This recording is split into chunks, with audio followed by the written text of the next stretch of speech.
더 자세한 장맛비 상황 맹소영 기상 칼럼니스트와 함께 살펴보도록 하겠습니다. 안녕하십니까? 네, 안녕하세요. 네.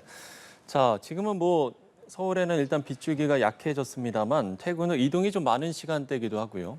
지금 물에 잠긴 도로도 있고 또 물웅덩이도 많아서 상당히 좀 주의를 해야 할 것 같은데 어떤 점들을 좀 주의하면 좋을까요? 일단 지금 전국적으로 비구름은 이제 동쪽으로 좀 빠져나가면서 물론 이제 호남 지역을 중심으로는 서해안 쪽에 다시 강하게 발달한 비구름들이 지금 유입되고 있는 상황인데 전국적으로 내려졌던 호우특보는 지금 모두 해제가 된 상황입니다. 하지만 그래도 비가 오지는 않더라도 도로가 통제되지 않은 도로에도 이미 내린 그 물들이 좀 고여 있는 경우들이 굉장히 많습니다. 그렇죠. 보통 일반적으로 도로교통법에서 빗길 운전을 할 때 속도를 한 20% 정도 감속 운행을 해야 되는데 특히 폭우가 내릴 때는 50% 이상 감속하게 되어 있습니다. 그래서 지금은 비구름이 좀 그치기는 했지만 호남 지역에 계신 분들 같은 경우에 다시 빗줄기가 강해지는 곳에서는 또 이제 미끄럽기도 하고 비에 대한 그런 불편함도 있겠지만 시야 확보가 되지 않을 때는 평소보다 제동거리가 1.6배 정도 늘어나니까 안전운전, 차간거리 간격 조심하시고 그리고 빗물이 고여 있는 곳들 피해서 운전을 좀 서행하시는 게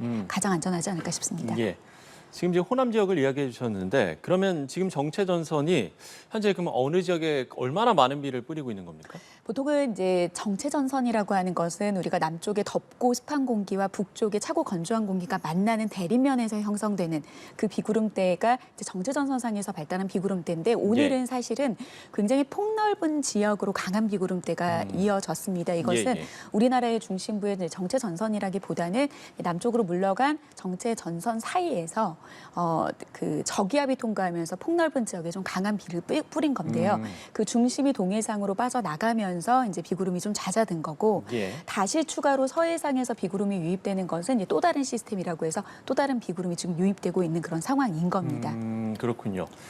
이틀간 파주를 포함해서 경기 북부를 중심으로 최대 600mm가 넘는 강수량을 기록하기도 했습니다. 이게 일단 600mm라고 하면은 물론 이제 많은 비가 내렸구나라는 것은 생각을 할 수 있겠습니다만 체감상으로 그래도 조금 이게 어느 정도인가 이렇게 좀 궁금해하시는 분들도 계실 것 같거든요. 굉장한 양이죠. 보통 일반적으로 장마 기간이라고 하면은 6월 19일 올해 같은 경우는 제주도가 평년 이맘때 수준에 시작을 했습니다. 그리고 좀 조심스럽기는 하지만 이번 주에 이제 정체 전선이 북상을 하게 되면은 이제 제주도 같은 경우에는 기간적으로 봤을 때는 평년과 비슷한 수준이겠지만 양은 이미 1000mm에 가까운 양이 내렸는데 보통 이 한 달 정도 이어지는 장마철에 전국 평균 강수량이 350mm입니다.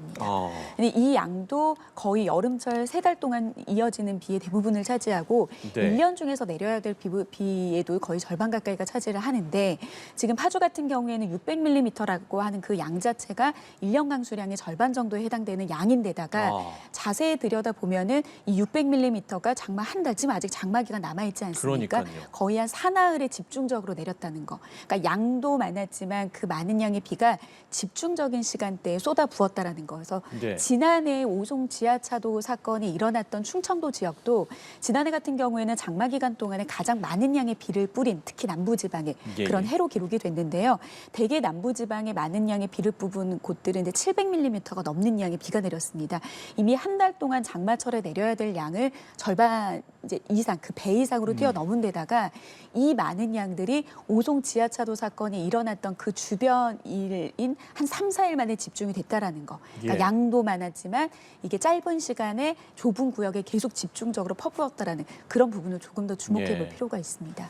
며칠 만에 이런 양의 비가 내렸다는 게 이게 가능한가 싶기도 한데 일단 기상청은 중규모 저기압을 원인으로 짚었더라고요. 이게 중규모 저기압은 어떤 겁니까?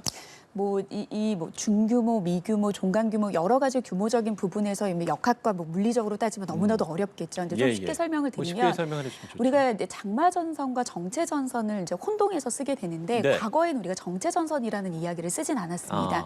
그러니까 우리가 일컫는 교과서적인 장마 전선이라고 함은 결국에는 정체 전선이 곧 장마 전선인데 우리나라에서는 두세 기력의 싸움, 특히 남쪽에 위치한 덥고 습한 공기를 우리는 북태평양 고기압이라고 정의를 예. 하겠다.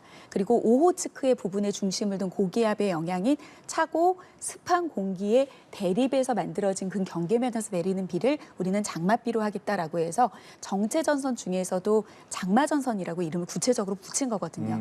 그런데 최근 들어서 이 두 기단이라고 하는 것은 그냥 커다란 같은 성질을 가지고 있는 공기덩어리라고 보시면 되는데 네. 이 두 성격이 다른 공기덩어리 사이에서 계속해서 저기압이 발달을 한다라고 하는 거죠. 근데 이 저기압 같은 경우에는 그 북쪽에서 차고 건조한 공기가 밀고 내려오고 남쪽에서 덥고 습한 공기가 올라오는 과정에서 굉장히 극과 다른 공기들의 소용돌이로 인해서 만들어지는 저기압인 건데 저기압은 중심을 향해서 이렇게 손 모양처럼 반시계 방향으로 회전을 네. 합니다. 그래서 저기압이 다가올 때는 남쪽에 위치한 덥고 습한 공기를 끌어들이면서 이제 다량의 수증기를 품은 하층기류까지 유입시키는 그런 영향을 주고요. 그리고 빠져나가는 형태에서는 북쪽에 차고 건조한 공기를 끌어내립니다. 그러니까 과거에는 두 공기가 열심히 힘겨루기를 하는 과정이었다라고 하면 예. 이 두 공기가 극과 극인 상태가 된 것도 사실 지구온난화의 영향인 거거든요.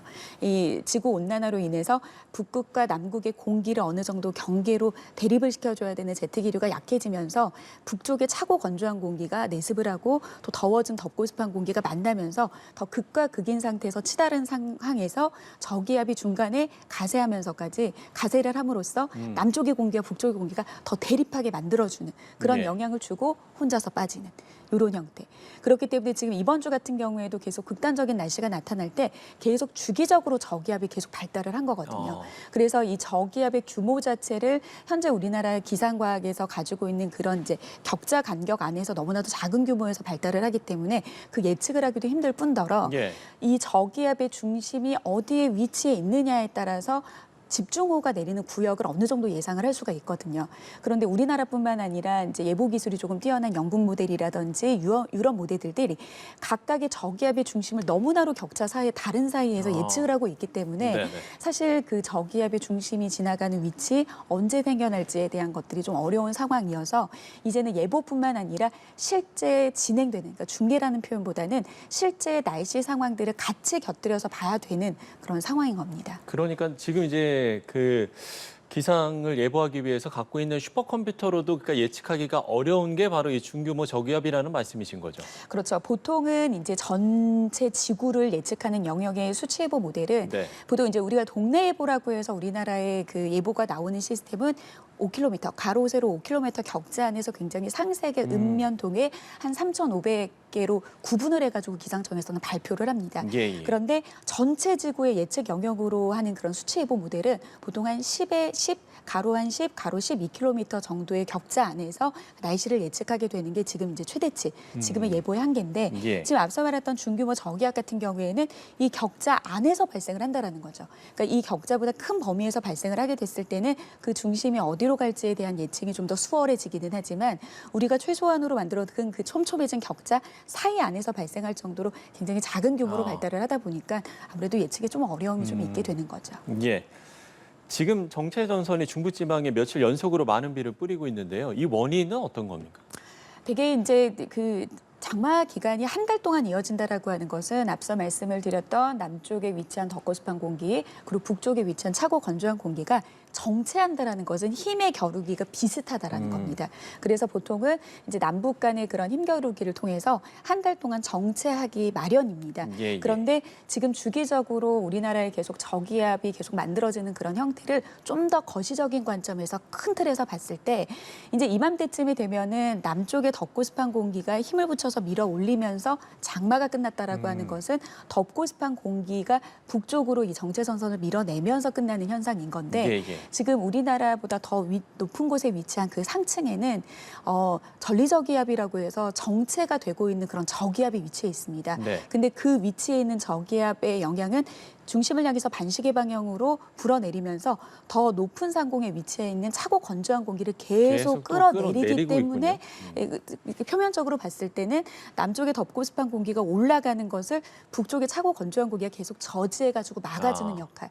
그러니까 어떻게 보면은 동서간의 흐름을 팽팽하게 만들어주는 게 아니라 계속 동서간의 흐름이 아니라 이제 남북간의 흐름에 정체되게 만들어주는 것도 거시적인 관점에서 봤을 때 좀 예. 과거와는 다르게 비구름이 폭넓 폭넓은 지역에서 발달하는 게 아니라 앞서 말씀드린 것처럼 두 공기가 대립이 심하면 심할수록 그 전선 주변상에서 굉장히 좁은 뒤로 집중호우의 형태가 구름이 발달을 하거든요. 그러니까 그런 형태가 야기가 되는 것도 굉장히 복합적인 관점에서 과거와는 다르게 전지구의 기온 상승이 초래한 결과다라고 보시면 될 것 같습니다. 예. 자, 산사태에 관련된 이야기도 해보겠습니다. 오늘 서울 강북구와 종로구, 종로구 또 서대문구에는 산사태 주의보가 내려지기도 했는데 일단 위급 상황 그리고 이 산사태 주의 요령들 어떤 것들이 좀 있겠습니까? 일단은 이제 재난과 관련한 다양한 앱들이 있습니다. 위급한 상황에서도 그래도 이제 핸드폰을 통해서 수시로 발송이 되는 그런 재난 문자라든지 이런 것들을 너무 자주 오더라도 그만큼 자주 온다라고 하는 것은 내가 위치한 곳이 굉장히 위험한 상황이다라고 보시면 될 텐데요. 대표적인 뭐 안전 디딤돌 앱을 통해서 전반적인 날씨 상황들이라든지 산사태 주의보나 뭐 예경보가 내려진 지역들을 좀 볼 수 있는데요. 특히 이제 산사태와 집중된 정보를 좀 살피기 위해서는 스마트 산림 재해라는 앱을 통해서 보시면 됩니다. 산사태 주의보가 내려졌다라고 하는 것은 토양에 머금을 수 있는 수분의 함유량이 한 80% 정도가 머물러 있기 때문에 이제는 그 물의 무게를 토사가 이겨내지 못하고 경사면을 따라서 휩쓸리는 게 결국에 산사태인데 한 산사태 주의보가 내려졌다라고 하면은 주변에 이제 대피할 장소들을 좀 미리 알아놓고선 대피 준비를 하시는 게 좋고요. 그리고 특히 이제 산림청 같은 경우에는 주의보와 경보 단계, 그러니까 주의보는 토양 함수율이 80%, 경보는 100%에 이르렀기 때문에 굉장히 위급한 상황인데 그 중간 사이에 토양 함수율이 한 90% 정도 됐을 때 예비 경보를 내리겠다라고 해서 올해부터 도입을 하는 게 2단계가 아닌 3단계의 이제 산사태 특보입니다. 근데 이 산사태 예비 경보가 내려졌을 때만이라고 해서 많이 되면 우리가 골든 타임이라고 해서 1시간이라는 시간을 확보를 충분히 했을 때도 산사태로 인한 그런 인명 피해를 충분히 줄일 수 있는 그런 시간이 되거든요. 그래서 재난 문자가 너무나도 좀 자주 오더라도 나에게 재난 문자가 많이 온다라고 하는 것은 계속 반복해서 말씀드리지만 주변 상황이 좋지 않다라는 것을 좀 인지하고 재난 상황 꼼꼼하게 좀 이제 살피시면서 이런 피해가 없도록, 왜냐하면 다음 주까지 특히 수도권 지역, 강원 영서 지역은 다음 주까지 또 비 예보도 있고 이후에 뭐 태풍 얘기할 때도 말씀드리기는 하겠지만 안 좋은 소식이 다음 주 같은 경우에도 태풍의 영향을 받을 그런 가능성도 지금 열려 있는 상황이거든요. 그래서 좀 계속해서 좀 안전에 대비가 필요한 상황입니다. 결국에 이제 시청자 여러분들이 가장 또 관심을 가질 부분이 그러면 장마 이제 언제 끝나는 것인가 이 부분일 것 같은데요. 지금 뭐 이야기를 들어보면 일단 다음 주까지는 계속해서 좀 집중호우가 이어질 수 있다는 이런 건가요? 이번 이제 주말까지 지금 이제 남부지방 비구름이 전반적으로 빠져나가고 그리고 이제 남부지방에 또 추가로 터해상에 들어오는 그런 비구름을 이제 제외하고는 지금 수도권 지역은 이제 잠시 내일까지는 소강 상태에 접어들 것으로 보입니다. 하지만 전체적으로 봤을 때 이제 돌아오는 주말도 아닙니다. 다음 주 주말. 그러니까 예보라고 하는 것은 향후 오늘부터의 열흘 동안의 날씨를 좀 알 수 있고요.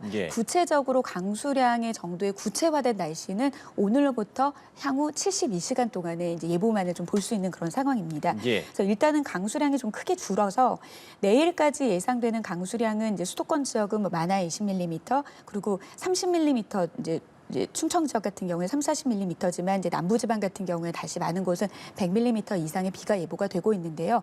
앞으로는 내릴 비의 양이 지금 중요한 게 아니라 이미 많은 양의 비가 내려져 있는 상황이기 때문에 여기는 그냥 놔둬도 위험한 지금 상황인 거거든요. 그런데 이런 상황이 수도권과 강원 영서 지역 같은 경우에는 다음 주 주말까지도 이어지고 구체적인 이제 그 강수량을 아는 것은 이제 72시간 전부터 확인이 가능하니까 이 비가 어느 정도의 양을 포함해서 내릴 건지는 좀 꼼꼼하게 살피셔야 될 것 같고요. 지금 다음 주 같은 경우에는 이제 남부지방은 이제 비 예보가 거의 서서히 그치는 모습을 보이고 있습니다. 그런데 이제 태풍이 올라오게 되면은 태풍도 결국에는 엄청난 뜨거운 열기와 수증기를 가진 그런 이제 기상 자연 이제 현상이기 때문에 남쪽 같은 경우에는 비가 오지 않는 예보가 현재로서는 나와 있더라도 다음 주에는 태풍으로 인한 그런 이제 변동성으로 인해서 날씨의 변동성이 좀 있기 때문에 이제 좀 장마가 다 그쳤구나. 이제는 좀 복구를 해야 되겠구나라는 마음가짐보다는 이후에 전개되는 날씨도 좀 더 계속해서 살피셔야겠습니다. 알겠습니다. 오늘 이제 이야기를 나누면서 과거와 다르게라는 표현을 상당히 좀 많이 써주셨는데요. 그러면 지금 뭐 이렇게 사실 시간당 100mm가 넘는 이 폭우라는 게 이게 뭐 200년, 500년 빈도의 이제 폭우라고 이야기를 하지 않습니까? 그러면 이제는 이런 날씨에 우리가 이제 익숙해져야 되는 걸까요? 사실 2011년에 우면산 산사태가 났을 때가 시간당 100mm 최고의 기록이었습니다. 예, 예. 어떻게 1시간 만에 100mm의 비가 쏟아부을 수 있느냐. 그러니까요. 보통 우리가 집중호우의 정의가 1시간 만에 30mm의 비가 내려도 집중호우인 거고요. 하루의 연강 수량이 10%라고 하면 하루 동안에 140mm의 비가 내려도 집중호우인 건데 지지난해 같은 경우에는 1시간에 140mm의 비가 내렸다라고 하는 것은 이제는 200년의 빈도가 아니라 이게 더 두드러진다라고 하면 그 빈도도 줄어들 가능성이 굉장히 높습니다. 예. 기상청에서는 호우특보를 발령이 된 게 1964년부터입니다. 그 당시 호우특보의 주의보의 기준을 보면은 뭐 1시간에 30mm, 하루 내에 80mm 이런 단계로 지금 총 5번의 개정을 거쳐서 현재 강수량의 기준치가 나온 거거든요. 네. 이제 앞으로 이렇게 이제 강도가 세지는 그런 비의 형태가 앞으로 나타난다라고 하면 일단은 우선적으로 이렇게 강해진 비에 우리가 대비를 해야 되는 도시의 전반적인 방제 시스템의 성능 변화가 좀 있어야 되는 게 우선적인 거고요. 예, 예. 이렇게 되면은 계속해서 이게 성능이 낮은 주의보가 내려진다라고 하면 비만 내리면 호우특보가 내려지면 또 안 되지 않겠습니까? 그러니까 여러 가지의 변화가 좀 필요할 거고 이제 100mm의 비가 1시간 만에 내리는 그런 강도도 앞으로는 더 많이 늘어날 가능성이 굉장히 높은 게 이제 앞서 계속해서 말씀을 드린 것처럼 지구 온난화로 인해서 전 지구에 팽팽하게 대립하는 공기의 대립으로 인해서 비단 장마철뿐만 아니라 비가 내리면 한 번에 강한 비의 형태로 내릴 가능성은 앞으로도 여름철뿐만 아니라 겨울 같은 경우에는 이게 눈의 형태가 될 수도 있는 예. 거고요. 그리고 또 요즘 날씨답지 않은 날씨가 나타난다는 거는 가뭄철인 봄에도 이런 많은 양의 비가 집중될 나타날 가능성이 굉장히 높기 때문에 네네. 집중호우에 대한 대비는 빈도수가 이제 더 줄어들 것이고 이에 대한 대비는 좀 필요한 그런 상황입니다. 예, 알겠습니다. 자, 이제 앞으로의 그 장마 이후에 좀 날씨 전망을 해볼 텐데, 뭐 올 여름 같은 경우에도 뭐 폭염도 좀 우려된다라는 이야기도 있고요. 그다음에 뭐 태풍 이야기도 하고 있고요. 올 이제 장마 이후에 날씨 전망 어떻게 좀 해주시겠습니까? 뭐 비가 엄청나게 많이 온 상황에서 빨리 비가 그쳤으면 너무나도 좋겠죠. 그런데 비가 빨리 끝난다는 것은 그만큼 견디기 힘든 폭염이 찾아온다고 하는 예. 겁니다. 올해 같은 경우에는 이제 지난해부터 시작된 이제 태평양의 동쪽에 위치한 바다의 온도가 0.5도가 높은 상태에서 한 5개월만 지속이 되더라도 이제 엘니뇨가 시작이 됐다라고 하는데 이것보다 4배 이상 높은 2도 높은 그런 이제 바다 온도가 상승함으로써 지금 전 지구의 기온의 전 세계의 기온의 상승폭이 과거에 관측했던 기온의 상승폭보다 굉장히 가파른 속도로 올라가고 있는 그런 상황인 거거든요. 예. 그래서 올 여름 같은 경우에는 6월부터 보통 이제 더위가 시작이 된다 하더라도 이때는 이제 불볕더위, 불더위라고 해서 볕만 피하면 더 되는 그런 더위인 건데 올해는 좀 심상치 않은 게 전국의 기상 관측망이 확대된 1973년 이후에 52년 만에 역대급으로 더웠던 6월 날씨가 나타났는데 6월부터 장마 이후에 나타나는 푹푹 찌는 불이 아니라 물더위가 나타났습니다. 그래서 우리가 기록적으로 보는 2018년, 1994년의 기록을 능가할 만큼의 폭염 일수가 6월 달에 이미 나타났습니다. 예. 그리고 기상청에서는 이제 6월과 8월에 평년보다 기온이 비슷하거나 높을 확률을 80%로 봤습니다. 그러니까 상대적으로 낮을 확률이 20%라고 하는 것은 장마가 끝나고 나면은 이제 우리나라는 본격적으로 덥고 습한 공기의 영향을 받기 때문에 과거 강원도 그 홍천에서 나타났던 최고 기온 41도의 기록을 능가할 만한 그런 더위가 이제 장마가 끝나고 난 다음에 7월과 8월에 나타날 가능성이 굉장히 여러 가지 시그널로 봤을 때 부정할 수 없는 그런 사실입니다. 예. 태풍 이야기도 좀 해보면 그러면 뭐 일각에서 이제 이런 이야기들을 하더라고요. 그러니까 올해 같은 경우는 이제 평년에 비해서 태풍의 어떤 발생 건수라고 해야 될까요? 이런 게 아직까지 좀 적기 때문에 또 더 강력한 오히려 더 강력한 태풍이 올 수 있다 뭐 이런 이야기도 하는 것 같던데요. 이 부분은 맞습니까? 태풍은 너무나도 위협적인 자연재해이기 때문에 안 네. 오면 좋다라고 생각하는 게 너무나도 당연하겠지만 그렇죠. 이 북쪽에 이제 북반구의 북서쪽에서 발생하는 태풍의 개수는 한 해에 25개 정도가 돼야 됩니다. 예. 그런데 1년 동안에 25개 정도가 발생을 하려면 1월부터 12월까지 꾸준하게 이 태풍이 활동을 해줘야 되는 거거든요. 근데 올해 같은 경우에는 5월이 될 때까지도 태풍의 소식이 깜깜무소식이었습니다. 그러니까요. 이때만 돼도 한 3-4개 정도는 발생을 해야 됐는데 이제 5월 말에 두 번째로 발생한 말릭시 태풍 같은 경우에는 태풍의 수명이 하루밖에 되지 않을 정도로 굉장히 그냥 나타나자마자 발생하자마자 사라진 태풍인데 네. 현재까지는 5월 말에 발생한 태풍에서 2개까지 발생을 했는데 7월이 지나면은 이맘때는 한 7, 8개 정도가 발생을 해야 되는데 이맘때 수준에 못 미칠 정도의 태풍의 개수가 적다라는 것도 좀 우려해 볼 만한 부분이기도 합니다. 왜냐하면 태풍이 발생할 수 있을 만한 조건들은 너무나도 좋게 형성이 되어 있는 상황인데 태풍이 발생하지 않고 있다라고 하는 그런 예. 범상치 않은 날씨도 좀 위험한 시그널인데요. 근데 이게 올해만 조금 특이한 것이 아니라 지금은 이제 어떤 특이 사항이 있냐면 앞서 말씀드렸던 태평양의 동쪽의 해수면 온도가 높은 상태에서 예. 다시 이제 반대 현상인 라니냐라고 해서 동쪽이 아니라 서쪽의 태평양의 해수면 온도가 올라가는 이걸 보통 이제 엘니뇨에서 라니냐로 전환하는 시점이라고 하는데요. 그렇죠. 보통 이렇게 엘니뇨에서 라니냐로 전환하는 시점에 태풍의 발생 그 주기가 조금 늦게 발생을 합니다. 그러니까 대표적인 해가 2010년과 1998년인데 네. 이때 발생한 태풍을 보더라도 뭐 2010년에는 4월 달에 한번 발생을 하긴 했습니다만 보통은 한 7, 8월에 그때부터 이제 늦가기 발생하기 시작을 했고 전체 발생하는 25개 태풍보다는 14개, 16개. 그래서 올해는 이제 그 시기에 맞춰서 태풍이 전체적으로 발생하는 이제 출현 빈도도 좀 늦어지는 거고 예. 발생 개수도 적어지기는 하지만 문제는 한번 발생했을 때 그 어마무시한 열 에너지를 갖고서 우리나라를 강타하게 될 경우에는 이 하나의 태풍이 엄청난 위력을 가지고 피해를 줄 수 있다라는 점인 건데요. 지금 다음 주 중반쯤에 지금 현재로서는 우리나라를 관통하기보다는 이제 서쪽으로 밀려서 날 가능성을 좀 열어두고 있기는 상황이긴 한데 예, 그 말은 즉 우리나라의 덥고 습한 이 북태평양 공기의 세력이 너무나도 굳건하게 자리를 지키고 있고 이런 영향인데 하여튼 이제 다음 주 같은 경우는 비 예보가 계속 되는 데다가 또 다른 변수인 이 태풍까지도 올라올 수 있는 가능성이 열어두고 있다라고 하기 때문에 좀 계속해서 좀 피해가 없도록 좀 날씨 예보에 좀 많은 귀를 기울이셔야 될 것 같습니다. 맞습니다. 예. 자, 장마 이후의 날씨 전망까지 해봤습니다. 맹소영 기상 칼럼니스트와 이야기 나눠봤습니다. 오늘 말씀 고맙습니다. 네, 고맙습니다.